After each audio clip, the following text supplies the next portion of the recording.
నివారణ చికిత్సా విధానాలను వివరించేందుకు ఇమేజ్ ఆసుపత్రికి చెందిన డాక్టర్ బి శ్యామ్ సుందర్ రాజు గారు టీవీ9 స్టూడియోకి వచ్చారు. ఆయన అడిగి మరిన్ని వివరాలు తెలుసుకుందాం. డాక్టర్ గారు, అసలు ఆస్తమా అంటే ఏంటి? ఆస్తమా రావడానికి కారణాలేంటి? ఈ ఆస్తమా జబ్బు అనేది శ్వాసకోశాలకు సంబంధించిన జబ్బు అన్నమాట. అంటే చెస్ట్ లో ఉండే, లంగ్స్ లో ఉండే వ్యాధి. దీంట్లో శ్వాసనాళాలు మూసుకొని పోతూ ఉంటాయి. మామూలుగా వెడల్పుగా ఉండాల్సిన శ్వాసనాళాలు ఈ అలర్జీ వ్యాధి మూలన మూసుకొని పోతూ ఉంటాయి. అంటే ఈ దుమ్ము కానీ, ధూళి కానీ, వాతావరణ కాలుష్యంలో వీటన్నిటి వల్ల ఈ శ్వాసలో ఈ అలర్జీ రియాక్షన్స్ జరిగేసి దాని ద్వారా అవి మూసుకొని పోవడం మూలన పేషెంట్స్ అవి అంటే గాలి పీల్చుకోవడంలో ఇబ్బంది పడుతూ ఉంటారు. అంటే శ్వాస ప్రక్రియ సరిగా జరగదు. సో దాంతో ఏంటంటే వాళ్ళకి ఆక్సిజన్ బాగా తగ్గిపోవడం, అలాగే కఫం కూడా ఈ శ్వాసనాళాల్లో పేరుకొని పోతూ ఉంటుంది.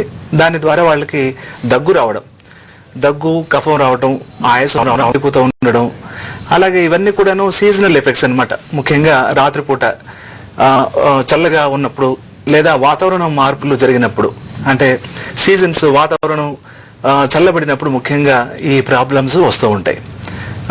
చాలా మందిలో ఇవి క్రానిక్ గా ఉంటాయి. అంటే సుమారుగా ఒక సంవత్సరం, 2 సంవత్సరాలు, మరి కొంతమందిలో కొన్ని 5-6 ఇయర్స్ అయ్యే అవకాశం ఉంది. అయితే సరిగ్గా మందులు వాడుకున్నట్లయితే ఈ ప్రాబ్లం పూర్తిగా తగ్గిపోతుంది. చాలా మంది ఏం చేస్తూ ఉంటారంటే మందులు మేము మొదలు పెట్టినా కూడాను ఆ మందులు క్రమంగా వాడకపోయేసరికి ఆ ప్రాబ్లం వాళ్ళకి అలాగే పర్సిస్టెంట్ గా ఉన్నట్లుగా అనిపిస్తూ ఉంటుంది అనమాట. అయితే ఈ మందులు వాడే పద్ధతి కూడా కరెక్ట్ గా ఉండాలి, డాక్టర్ పర్యవేక్షణలో జరగాలి. మందులు చాలా సేఫ్ గా ఉంటాయి కాబట్టి వాటిలో ఎలాంటి అనుమానాలు కూడా ఉండాల్సిన అవసరం లేదు, సైడ్ ఎఫెక్ట్స్ ఉండవు. ఇవి రెగ్యులర్ గా వాడుకున్నట్లయితే వ్యాధి పూర్తిగా కంట్రోల్ అవుతుంది. హలో హలో, చెప్పండి, మీ పేరేంటి, ఎక్కడి నుంచి మాట్లాడుతున్నారు? పేరు లీలా కుమార్ అండి. చెప్పండి లీలా కుమార్, మాట్లాడుతున్నాను. చెప్పండి. హలో లీలా కుమార్ గారు, చెప్పండి. నాకు మార్నింగ్ లేచిన వెంటనే ఒక 50-60 తుమ్ముల్లా వచ్చేస్తాయండి. చెప్పండి. దీనివల్ల ఏమవుతుందంటే కొంచెం ఆయాసం కింద వచ్చి తుమ్ములు అట్లా మార్నింగ్ టైం, ఎర్లీ మార్నింగ్ టైంలోనే ఉంటుందండి. ఇది చెప్పండి. ఎర్లీ మార్నింగ్ టైంలోనే ఉంటుందండి ఇది. దీనికి ట్రీట్మెంట్ ఏ విధంగా తీసుకోవాలంటారు? ఇదంతా కూడాను అలర్జీ వ్యాధికి సంబంధించిందే. అంటే ముక్కు నుంచి మనం గాలి తీసుకుంటున్నప్పుడు ఆ శ్వాసలో వెళ్తున్న దుమ్ము, ధూళి, మిగతా పోలను, వైరస్ వీటన్నిటి మూలన మీకు అలర్జీ వస్తుంది. సో దాని ద్వారా ఈ తుమ్ములు రావడం, ముక్కు దిబ్బడేయడం అటువంటివన్నీ కూడా లక్షణాలు ఉంటాయి. ఒక్కోసారి తలనొప్పి కూడా వస్తుంది. సో ఇదంటే అలర్జీ వ్యాధి ముక్కులోనే ఎక్కువగా ఉంది. ఎప్పుడో ఒకసారి దగ్గు, ఆయాసం కూడా వస్తుంది అంటున్నారు. అంటే అది ఆస్తమా, అంటే ఈ అలర్జీ అనే వ్యాధి ఆస్తమా కింద కూడా మారుతున్నట్లుగా అనిపిస్తోంది. సో వీటన్నిటికీ లేటెస్ట్ మెడిసిన్ ఉన్నాయి. ముఖ్యంగా ఈ నోస్ లోకే వాడేట్లుగా, అంటే అవి బ్లడ్ లోకి వెళ్లకుండా లోకల్ గా వాడే మందులు అనమాట. దాంతో వెంటనే ఉపశమనం ఉంటుంది. కాకుండా రాను రాను అసలు ఆ తుమ్ములు తగ్గిపోవడం, పూర్తిగా రాకుండా కూడాను చేయొచ్చు. అయితే అలాగే దగ్గు, ఆయాసం ఉంటే కనుక దానికి కూడాను మందులు వాడాల్సి ఉంటుంది. కాకపోతే ఈ రెండింటి కూడా కరెక్ట్ గా పరీక్షలు చేయాలి. అంటే జబ్బు ఇదేనా, దీంతో పాటుగా ఇంకేమన్నా అసోసియేటెడ్ ప్రాబ్లమ్స్ ఉన్నాయా? ముఖ్యంగా ఈ ఇన్ఫెక్షన్స్ వస్తుంటాయి అనమాట సైనస్ లో. ఈ పస్ లాంటిది ఏమన్నా ఉన్నట్లయితే సైనస్ లో ఈ తుమ్ములు అనేది కంటిన్యూస్ గా ఉంటాయి, తగ్గకుండా ఉంటాయి. మందులు మనం ఎన్ని ఇచ్చినా కూడాను తగ్గకుండా ఉంటుందన్నమాట. సో కాబట్టి కొన్ని పరీక్షలు, ముఖ్యంగా బ్లడ్ ఎగ్జామినేషన్, అలాగే ఎక్స్రే సైనస్, అవసరం ఉంటే సిటీ స్కాన్, తర్వాత అలాగే లంగ్స్ లో ఏమన్నా దీంతో పాటు అసోసియేటెడ్ గా ఉందా, ముఖ్యంగా ఆస్తమా ఉందా లేదా, అది ఎంత సివియర్ గా ఉందని తెలుసుకునేటందుకు ఎక్స్రేను, తర్వాత లంగ్ ఫంక్షన్ అనే టెస్ట్, ఈ రెండింటిని చేసేసుకొని వాటిని బట్టి మందులు మనం కరెక్ట్ గా డిసైడ్ చేస్తే మీకు పూర్తిగా ఈ ప్రాబ్లం తగ్గిపోతుంది. డాక్టర్, ఆస్తమాను ఎలా నిర్ధారిస్తారు మీరు?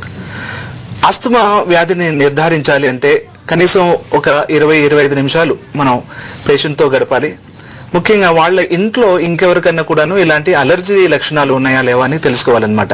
అంటే కొంతమందిలో ముక్కు వరకే అలర్జీ ఉండొచ్చు, మరి కొంతమందిలో శ్వాసలో అలర్జీ ఉండొచ్చు, మరి కొంతమందిలో స్కిన్ అలర్జీ కానీ ఇలాగా, లేదా డ్రగ్ అలర్జీ కానీ. సో ఇలాంటివి ఇంట్లో ఇంకెవరికన్నా కూడా ప్రాబ్లమ్స్ ఉన్నాయా లేవా, అలాగే ఆస్తమా వ్యాధితో ఇంట్లో ఎవరైనా దూర బంధువులు కానీ లేకపోతే వాళ్ళ జనరేషన్స్ లో ఎవరైనా కూడా ఇబ్బంది పడ్డారా లేదా, వాళ్ళకు ఉన్న సివియారిటీ ఎంత. సో ఇదంతా ఒక హిస్టరీ తీసుకొని మనం అంటే నిర్ధారణకు రావాల్సి ఉంటుంది. దానితో పాటుగా పేషెంట్ ని పరీక్ష చేయాలి కూడా. అంటే మామూలు స్టెథోస్కోప్ తో లంగ్స్ ఒక్కొక్కటి మిగతా అవయవాలు కూడా మనం ఎగ్జామిన్ చేయాలి. ముఖ్యంగా హార్ట్ కానీ లేదా కిడ్నీ కానీ లేదా బ్లడ్ ఎగ్జామినేషన్ కానీ వీటిలో ఏంటంటే మనకు ఈ పిల్లి కూతలన్నీ కూడాను ఆస్తమా కావు. కాబట్టి ఇంకేమన్నా జబ్బు కూడాను ఆస్తమా మాదిరిగా ఉందా లేదా అనేది మనం. సో ఇవే కాకుండా పర్టికులర్ ఎగ్జామినేషన్స్, ముఖ్యంగా ఈ చెస్ట్ ఎక్స్రే అనేది, పల్మనరీ ఫంక్షన్ టెస్ట్ అనేది ఈ వ్యాధిని నిర్ధారించే పరీక్షలు. ఈ చెస్ట్ ఎక్స్రే అనేది చాలా సింపులే, చాలా చీప్ గానే దొరికిపోతుంది. కాబట్టి లంగ్ ఫంక్షన్ టెస్ట్ అనేది కొద్దిగా కాస్ట్లీ అయినా దొరికే వివరాలు చాలా ఉంటాయి. దాంట్లో జబ్బు ఎంత ఉంది, ఎంత సీరియస్ గా ఉంది, అది ఎన్నాళ్ళు మనం మందులు వాడాల్సి రావచ్చు, ఎలాంటి మందులు వాడాలి, ప్రివెంటర్స్ వాడాలా లేకపోతే రిలీవర్స్ వాడాలా లేకపోతే రెండు కలిపి వాడాలా అనే ఐడియాస్ అన్ని కూడా మనకు వస్తుంటాయి. ఈ టెస్ట్ అనేది తరచుగా కూడా ఒక్కోసారి చేయాల్సి ఉంటుంది. కొంతమందిలో అంటే హాస్పిటల్లోనే ఈ పల్మనరీ ఫంక్షన్ టెస్ట్లు అనేవి ఉంటాయి కాబట్టి ప్రతిసారి రాలేని వాళ్ళు కూడా ఉంటారు, దూరంలో ఉండే వాళ్ళు ఉంటారు. అయితే ప్రతిరోజు రాకుండా కూడా ఇంట్లోనే వాళ్ళు లేదా వర్క్ ప్లేస్ లో ఎక్కడన్నా కూడా వాళ్ళకి ఆస్తమా లక్షణాలు వచ్చినట్లు అవుతాయి. అక్కడే టెస్ట్ చేసుకునేందుకు pulmonary and peak expiratory flow rate అనే ఒక పల్మనరీ ఫంక్షన్ టెస్ట్ ఒకటి ఉంటుంది. అది మామూలు ఒక ₹100 దొరుకుతుంది. దాన్ని కనుక వాళ్ళు రోజుకి 4-5 సార్లు అంటే పర్టికులర్ టైమింగ్స్ లో వాళ్ళు కనుక అంటే బాగా బ్లో అయితే, ఊపిరి బాగా తీసుకుని దాంట్లో బ్లో చేస్తే దాంట్లో ఎంత తమకు ఎక్స్పిరేటరీ ఫ్లో ఉంది అనేది మనకు నిర్ధారణ చేయొచ్చు అనమాట. సో దాన్ని బట్టి వాళ్ళకి డబ్బు ఎంత ఉంది, అది ఆస్తమానేనా కాదా, బ్రాంకైటిస్ అంటే smoking related, pollution related problems అలాంటివి ఏమైనా కూడా ఉన్నాయా లేవా అనేది దాన్ని బట్టి మనం డిఫరెన్షియేట్ చేయడం, దాన్ని బట్టి కరెక్ట్ గా మందులు డిసైడ్ చేయడానికి వస్తుంది. డాక్టర్ గారు కాలర్ వెయిటింగ్ లో ఉన్నారు. హలో హలో డాక్టర్ గారు లైన్ కట్ అయినట్టుంది. మీరు చెప్పిన దాన్ని బట్టి చూస్తే ఆస్తమా పారంపర్యంగా వస్తుంది అన్న ఫీలింగ్స్ కలుగుతున్నాయి, అది ఎంతవరకు కరెక్ట్? ఆస్తమా అనేది అలర్జీ వ్యాధి, అలర్జీ అనేది వంశపారంపర్యంగానే వస్తుంది. కానీ వంశపారంపర్యంగా అంటే పెద్దల్లో ఉన్నప్పుడు చిన్న పిల్లల్లో కూడా ఖచ్చితంగా రావాలని రూల్ ఏమి లేదు. అంటే జీన్స్ దీని వల్ల సంక్రమించవచ్చు. వాతావరణ పరిస్థితులు, వాళ్ళ చుట్టూ ఉండే వాతావరణ పరిస్థితులు అనుకూలించినప్పుడే ఈ ఆస్తమా వ్యాధి లక్షణాలు బయటపడతాయి. కాబట్టి అందరిలో కూడాను జీన్స్ అంటే ఆస్తమా వ్యాధి వాళ్ళ ఇళ్లలో ఉన్నా కూడాను జబ్బు రావాలనేది మాత్రం ఏమీ రూల్ లేదు. కాబట్టి పేరెంట్స్ ముఖ్యంగా తమ పిల్లలకి ఆ జబ్బు తమ వల్ల వస్తుందో లేదని భయపడాల్సిన అవసరం లేదు. ముఖ్యంగా ఏంటంటే మన చుట్టూ దుమ్ము ధూళి లేదా ఈ పొగలు, తర్వాత స్మోక్ చేస్తున్న వాళ్ళు కానీ, బాగా చెట్లు ఎక్కువగా ఉండి పోలన్ ఎక్కువగా ఉన్నట్లయితే, ముఖ్యంగా ఈ పార్థీనియం అనే గ్రాస్ అన్నమాట, దాని నుంచి వచ్చే పోలను కనుక వాతావరణంలో ఎక్కువగా ఉంటాయి, మన చుట్టూ పార్థీనియం ఎక్కువగా ఉంటే మాత్రం ఈ ప్రాబ్లమ్స్ ఎక్కువగా వచ్చే అవకాశాలు ఉంటాయి. డాక్టర్ గారు కాలర్ వెయిట్ చేస్తున్నారు. హలో అండి, డాక్టర్ గారు చెప్పండి, మీ పేరేంటి, ఎక్కడి నా నుంచి? పేరు భాస్కర్ రావు అండి. చెప్పండి భాస్కర్ రావు. గుంటూరు జిల్లా అండి, మంగళగిరి. చెప్పండి. నాకు ఉదయం పూట తుమ్ములు బాగా ఎక్కువగా వస్తుంటాయండి, ఉదయం పూట అండి. అయితే మాకు దగ్గినప్పుడల్లా, తుమ్మినప్పుడు దగ్గినప్పుడు తగ్గు బియ్యం లాగా పడుతుంటదండి, దాని గురించి.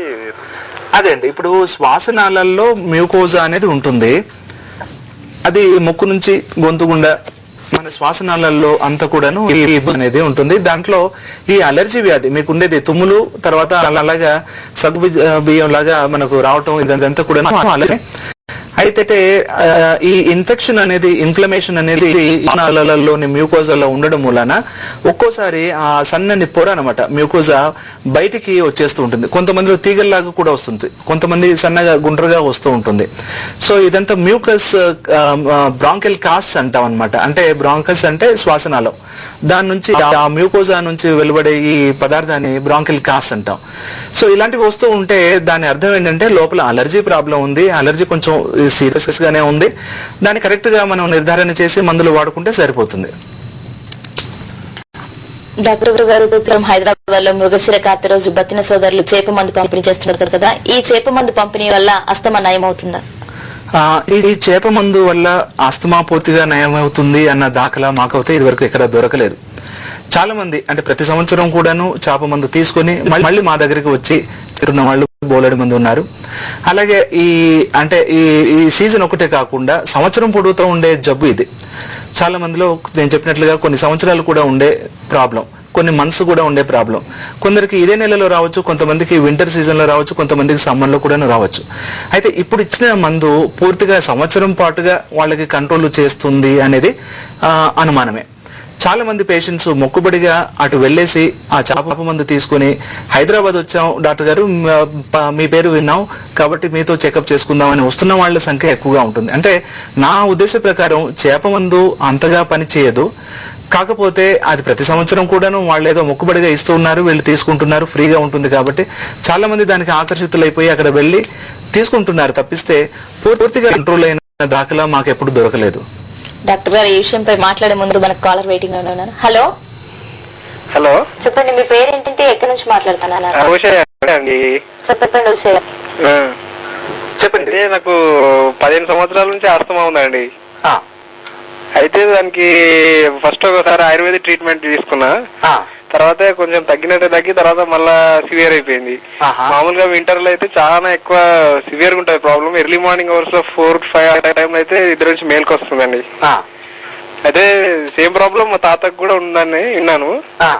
సో ఇది జెనెటికల్ గా వచ్చింటుందండి. అయితే మరి దీనికి మరి ఏమంటారండి?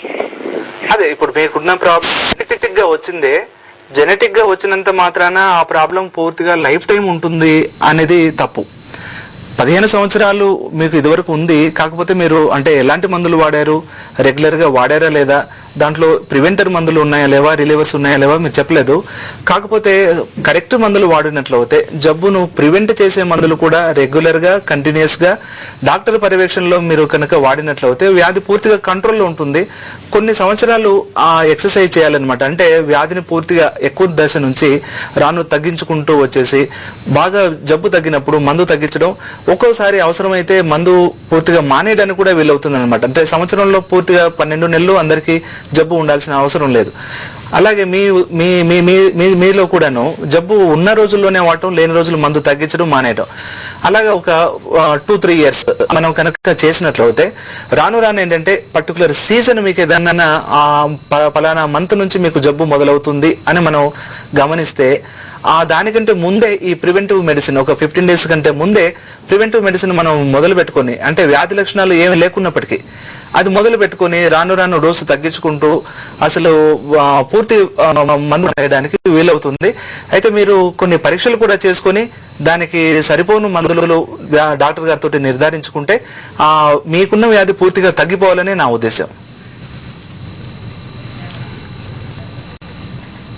డాక్టర్ గారు నడాలు తెలుసుకునే ముందు ఒక బ్రేక్ తీసుకుందాం. చూస్తూనే ఉండండి TV9.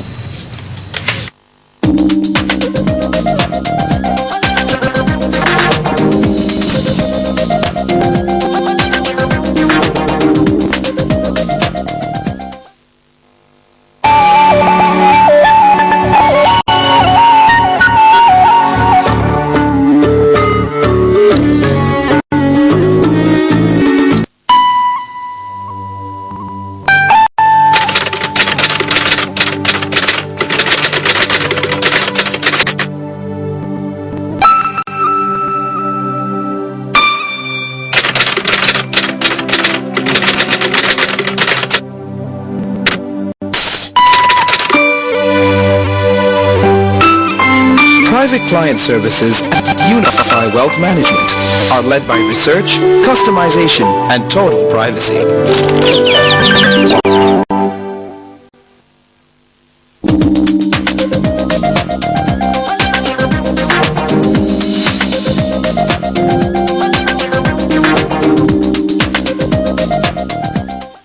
Welcome back. డాక్టర్ గారు, మొక్కుబడిగా వాళ్ళు మందు వేస్తున్నారు, ప్రజలు వేయించుకుంటున్నారని మీరు అంటున్నారు. కానీ ఈ మందు పట్ల చాలా మందికి నమ్మకం ఉంది, నమ్మకంతోనే ఈ మందు పంపిణీ జరుగుతుంది కాబోలు. కానీ ఈ చేప మందు అస్తమా వ్యాధి లేని వాళ్ళు కూడా వేయడానికి కారణాలు ఏమేమి ఉన్నాయి, లేదంటే సైడ్ ఎఫెక్ట్స్ ఏమైనా ఉంటాయి చేప మందు వల్ల? చాలా మంది అస్తమా లేని వాళ్ళు కూడా ఈ చేప మందు అంతా కూడా మొదట్లో అస్తమా గురించే ఉపశమనచే పంపిణీ చేశారు. అయితే ప్రజలు వాళ్ళు తమకు ఆయాసం ఉంటే తమకు అస్తమా ఉందని వాళ్ళే నిర్ధారించేసుకొని ఉన్నారు, ఆ మందు వేసుకుంటున్నారు. అయితే ఈ ఆస్తమానే కాకుండా ఇంకా ఎన్నో రకాల జబ్బులు ఉన్నాయి. ప్రతి దాంట్లో కూడాను వాళ్ళకి ఆయాసం, దగ్గు రావచ్చు, అనిమియా ఉన్నా రావచ్చు, లేదా ప్రాబ్లమ్స్ ఏమైనా ఉన్నా కూడాను రావచ్చు. అలాగే ఈ కిడ్నీ ప్రాబ్లమ్స్ ఉండే వాళ్ళలో కూడాను ఆస్మా లక్షణాలు రావచ్చు. సో ప్రతి దాంట్లో అంటే ఒకదానికి ఒకటి చాలా డిఫరెన్స్ ఉన్నాయి. ఇది ఆస్మా అనే వ్యాధి అనేది వాళ్ళు నిర్ధారణకు రాకన ముందే తమకు ఆయాసం ఉంది, చాలా మటుకు ఉబసమే ఉండొచ్చు అని చెప్పేసి వాళ్ళు వెళ్తూ ఉన్నారనమాట. సో అంటే కరెక్ట్ డయాగ్నోసిస్ లేకుండానే వెళ్తూ ఉంటున్నారు, మొక్కుబడిగా వేసుకుంటున్నారు. అయితే చాలా మటుకు ఏంటంటే ఈ మందులో కొన్ని సైడ్ ఎఫెక్ట్స్ చేసే మందులు ఉన్నాయని మనకు తెలియవచ్చింది. అయితే ముఖ్యంగా ఈ హెవీ మెటల్స్ అని, మెర్క్యూరీ అని, కాపర్ అని, జింక్ అని ఇలాంటివి చాలా హెవీ మెటల్స్ ఉన్నాయి. అలాగే స్టెరాయిడ్స్ కూడా ఉన్నాయని. వీటి వాడకం వల్ల బాడీలో అనేక సైడ్ ఎఫెక్ట్స్ ఉంటాయి. ముఖ్యంగా ఈ బోన్ మ్యారో సప్రెషన్ అని, అలాగే ఈ కిడ్నీ ఫెయిల్యూర్ కానీ, స్కిన్ అలర్జీ కానీ ఈ హెవీ మెటల్స్ వల్ల వచ్చే ప్రమాదం ఉంటుందన్నమాట. స్టెరాయిడ్స్ అనేది కూడాను అవి ఎలాంటి స్టెరాయిడ్స్ అనేది మనకు క్లియర్ గా తెలియదు, అని అనాలిసిస్ పూర్తిగా జరగలేదు కాబట్టి ఆ స్టెరాయిడ్స్ కూడాను చాలా డేంజర్ ఇచ్చే అవకాశం ఉంటుంది. ఈ స్టెరాయిడ్స్ లో మళ్ళీ వాటిలో కొన్ని సైడ్ ఎఫెక్ట్స్ వచ్చేవి ఉంటాయి, కొన్ని ఉంటాయి. మోతాదును బట్టి కూడాను సైడ్ ఎఫెక్ట్స్ వచ్చేవి ఉంటాయి. సో వాళ్ళు ఇస్తున్న డోసేజ్ ఎంత ఈచ్ ఇండివిజువల్ కి సరిగ్గా ఇస్తున్నారు, దాని మోతాదులో తక్కువ ఎక్కువలు ఉన్నాయి. చిన్న పిల్లలకైనా పెద్దవాళ్ళకైనా ఒకే డోసు ఉంటుందా? దానివల్ల ఇప్పుడు చిన్న వాళ్ళకి పెద్దవాళ్ళకి ఒకే మందు ఇస్తూ ఒకే డోసు ఉన్నట్లయితే ప్రమాదాలు చిన్నపిల్లలు ఎక్కువగా ఉండొచ్చు. అలాగే అదివరకే ఏమన్నా వాళ్ళకి జబ్బులు ఉన్నట్లయితే వాళ్ళకి ఇలాంటి కూడాను హార్ట్ ప్రాబ్లం అనుకుందాం, కిడ్నీ ప్రాబ్లం ఉందనుకుందాం అదివరకే పేషెంట్స్ కి తెలియకుండా. సో అట్లాంటి వాళ్ళకి ఇవ్వబోతున్న డోసు చాలా ఎక్కువగా ఉంటుంది, దానివల్ల దుష్ప్రభావాలు చాలా ఉంటాయి. సో ఈ మందు వల్ల అంటే ఫలితం కంటే డేంజర్ నా అభిప్రాయం. డాక్టర్ గారు కాలర్ వెయిట్ చేస్తున్నారు. హలో హలో, చెప్పండి, మీ పేరేంటి, ఎక్కడి నుంచి మాట్లాడుతున్నారు? హలో హలో హలో డాక్టర్ గారు లైన్ కరెక్ట్ గా లేనట్టుంది. ఈ వ్యాధి ఉన్న వాళ్ళు ఈ మందు వేయించుకోవడంలో చాలా మందికి తెలిసి ఇది శాస్త్రీయం కాదు అని. ఆ విషయం తెలిసినా చాలా మంది ఆకర్షితులు అవుతున్నారు, చాలా మంది వేయించుకుంటున్నారు.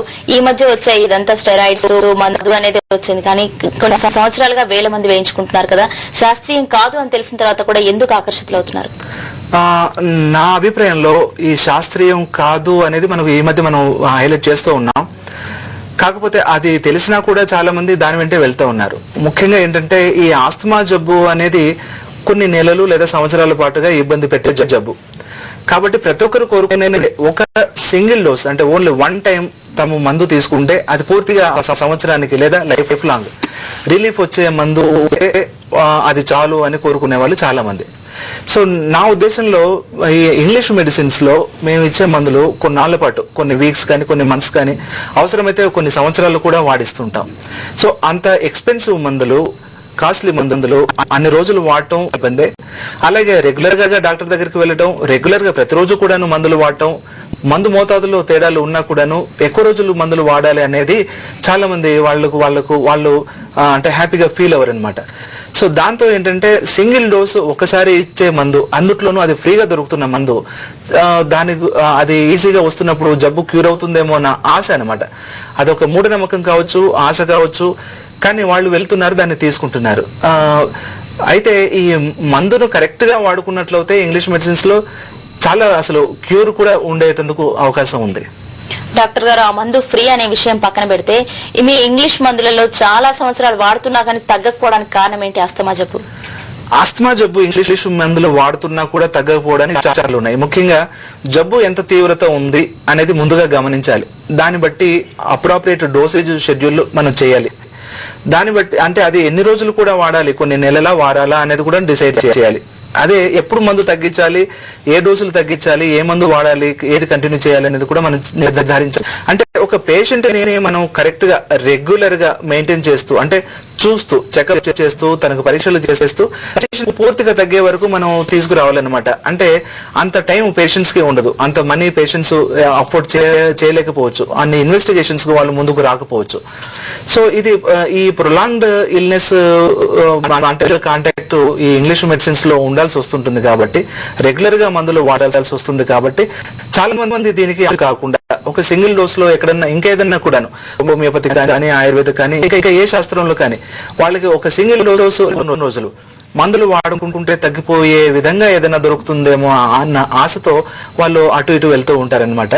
కాకపోతే ఈ మెడిసిన్స్ చాలా బాగా పనిచేస్తాయి. ఇంగ్లీష్ మెడిసిన్స్ అనేవి బాగా పనిచేస్తాయి. ఎందుకంటే మనం ఈ రోజుల్లో ఈ జెనెటిక్ లెవెల్ వరకు మనం ఆలోచిస్తున్నాం. మాలిక్యులర్ లెవెల్స్ అంటే సైటోకైన్స్ లెవెల్స్ వరకు మనం ఈ శాస్త్రీయత తెలుస్తూ ఉంది. అంటే ఒక మందు మనం ఇస్తే అది శరీరంలోని ఏ భాగంలోకి వెళ్తుంది, ఎక్కడ పనిచేస్తుంది, దానివల్ల సైడ్ ఎఫెక్ట్స్ ఏమైనా ఉంటున్నాయా, బాడీ మిగతా అవయవాలలో ఎక్కడ సైడ్ ఎఫెక్ట్స్ లేకుండా మనం మందు ఇవ్వాలి, అలాగే ఫలితం కూడా బాగా ఉండాలి అనే ఉద్దేశంతో ఎంతో రీసెర్చ్ జరుగుతూ ఉంది. దానికి మందులు కనిపెట్టారు. సో కాకపోతే ఈ మందులు ఇప్పుడు కొన్ని నెలలు లేదా కొన్ని వారాలు వాడాల్సిన మందులే వచ్చాయి తప్పించి సింగిల్ డోసు ఒకే లేదా ఒక వారం రోజుల్లో తగ్గిపోయే మందులు ఇప్పటి వరకు రాలేదు. సో నేను అనుకోవడం ఈ కారణాల వల్లే వాళ్ళు ఇలాంటి చేప మందు మిగతా వీటి గురించి వెళ్తూ ఉంటారు. డాక్టర్ గారు మీరు అలా అంటున్నారు, కానీ చేప మంది సింగిల్ డోస్ కాకుండా ఇవాళ మృగశిర కార్తె రోజు వేసి మాకు తెలిసిన దాని ప్రకారం వాళ్ళు ఇంకా 3 సార్లకు మందిస్తుంటారు. రోహిణి కార్తె అలాంటి టైంలో కూడా మందిస్తుంటారు కదా. వాళ్ళు అంటే దీంట్లో రెగ్యులర్ మళ్ళీ ఫాలో అప్ కూడా వచ్చే అవకాశాలు తక్కువ. ఒకవేళ వాళ్ళు ఈ 3 డోసెస్ తీసుకున్నా కూడా అంటే రోహిణి కార్తీ దీని లోపలే తీసుకుంటున్నారు.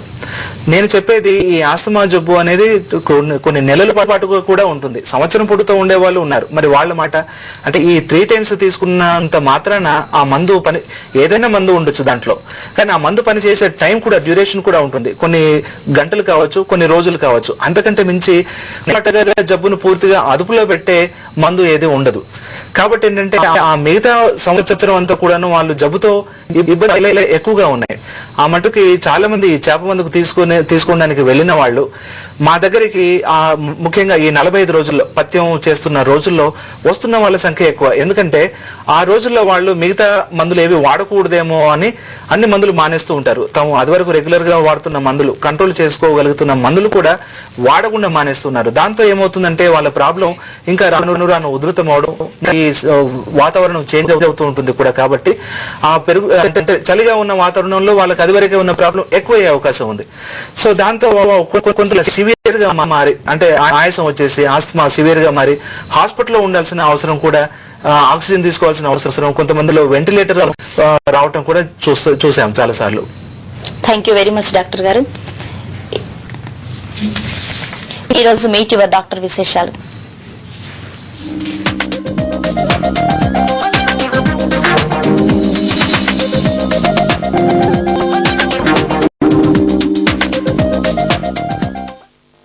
ఈ కార్యక్రమాన్ని మీకు సమర్పించిన వారు remedy super speciality hospital, Himayat Nagar.